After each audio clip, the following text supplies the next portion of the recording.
మడమ నొప్పి చాలా మందిని వేధించే సమస్యల్లో ఇది ఒకటి. కాలి చీలమండల ప్రాంతంలో వచ్చే ఈ నొప్పి కొన్నిసార్లు భరించలేనంతగా ఉంటుంది. నడవటానికి ఇబ్బందిగా మారుతుంది.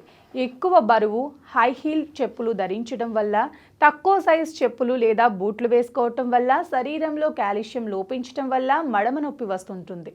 ఇది తగ్గటం కోసం కొన్ని మందులు వాడినప్పటికీ మళ్ళీ వస్తూనే ఉంటుంది. అయితే కొన్ని చిట్కాలతో ఈ నొప్పి నుంచి ఉపశమనం పొందవచ్చు. చేపల్లో ఒమేగా 3 ఫ్యాటీ యాసిడ్స్ ఉంటాయి.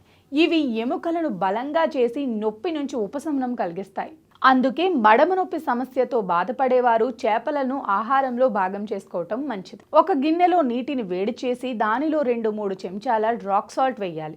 ఆ తర్వాత ఈ నీటిలో పాదాలను 10 నిమిషాల పాటు ఉంచితే మడమ నొప్పి, వాపు తగ్గుతుంది. ఒక క్లాత్లో 3-4 ఐస్ క్యూబ్స్ ఉంచి నొప్పి ఉన్న చోట లైట్గా మసాజ్ చేయాలి. ఇలా చేస్తే మడమ నొప్పి నుంచి రిలీఫ్ లభిస్తుంది.